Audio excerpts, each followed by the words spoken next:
Maganda buwan. Andito po tayo ngayon sa ating halaman. Matagal po nating hindi nabibisita ang ating halaman. Hindi ko po napapakita sa inyo ngayon. Papakita ko po ulit sa inyo yung ating mga tanim. Ito po ngayon yung ating papaya, siksikan, no? So wala akong mapaglagyan na dito eh. Wala na akong lupa, wala ng drum. Tapos ito po ang ating sili, mga kapapso. Tingnan nyo po, oh. Ayan, oh, namumulaklak, magbubunga. Tapos yung ating bell pepper. Ayan po yung ating bell pepper, oh. Daming bunga. Ayan, oh. Wow, ang ganda-ganda naman. Ayan. Yung ating talong ano-ano natin. Tinanggal natin yung mga sanga para mag-usbong uli. Tapos mga kapaps, ayan, ating sitaw. Tingnan niyo po ang ating sitaw, oh, namumulaklak na. Ayan, oh, nagbubunga na nga siya mga kapaps, eh. Ayan, oh, ayan. Ayan, nagbubunga na siya. Ayan. Tapos ang ating ampalaya, diyan, ang ganda ng ating ampalaya. Ayan, mga bunga to mga kapaps, nilagyan ng binalutan para yung hindi siya makagat ng insekto.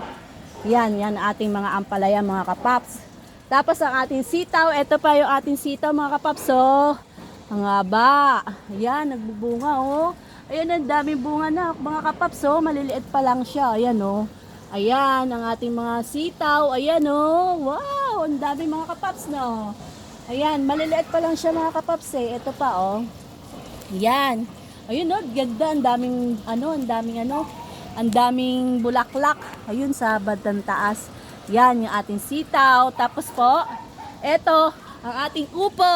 Ang taas-taas, ang taas-taas. Ang pahaba na po siya mga kapaps. Ang ating mga halaman, ayan na yung mga ano, lapit na natin siyang anihin mga kapaps. Tapos, ang ating kamatis mga kapaps, oh. Ayan, oh, bunga, oh. Ayan, tanglad. Tapos, ito yung ating upo uli. May tanim ulit tayong upo. Tapos ito, oh, ang ating kalamansi mga kapaps. Tingnan nyo, oh. Ang liit lang po niya, pero tingnan nyo po ang bunga na. Mabunga na po siya. Yan po ang ating mga pananim mga kapaps. Ngayon, dami-dami din po. Tapos ito pa po kapaps, oh. Sitaw po. Ito siguro po itong ano na to, mga pugok po ito. Siguro parang sitaw to Russia. Ayan, yung ating sitaw. Oh, ayan, oh. Payat siya pero ano eh, pero okay lang. Tapos yan, tanglad. Tapos yan, ito, ating kamatis. Oh, ang daming bunga niyan mga kapaps, oh. Ang dami, di ba mga kapaps? Tapos, eto pa yung ating kamatis, oh, mga kapaps. Ayan, madilaw-dilaw na yan, kapaps, oh. Dami. Dami ng bunga ng kamatis natin. Nabubuwal na nga siya, eh. Tapos, eto pa po, ang ating kalabasa. Oh, madilaw-dilaw na siya. Ganito lang po yata kaliit talaga ang kalabasa natin, mga kapaps. Oh, diyan po yung mga tanim natin. Tapos po, ayan, kapaps, oh, may maliit na hinog ang ating papaya. Ayan, oh, ano na yung papaya natin, mga kapaps, no? May malaki. May malaki, may maliit. Pero ito, liit, oh, hinog na. Yan po yung papaya. Yung ating, ano. Ito pa po yung isa, nagbubunga na rin po itong isa. Nakakala ko di magbubunga. Ayan na. Nagbubunga na po siya. Tapos, ito po, yung talbos natin, palaos na. Kaya po, yan.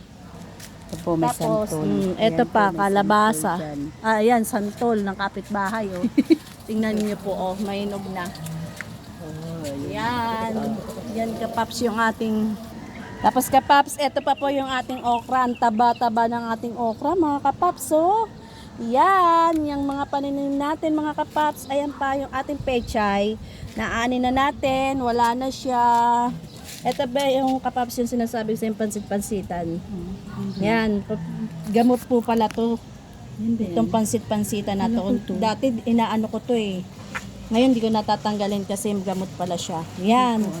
Naani na yung iba nating mga pechay. Wala na mga kapaps eh. Yan. Wala na. Yan na lang. Yan yung mga tanim natin ngayon mga kapaps. Oregano. Kaya yan mga kapaps, yan lang yung ating ano ngayon sa ating mga halaman. Nakita ko lang po ulit sa inyo kung ano uli yung ating aanihin ngayong ano na to na ma-harvest kasi nagbunga na po yung ating mga tanim, kaya makakapag-harvest na tayo uli.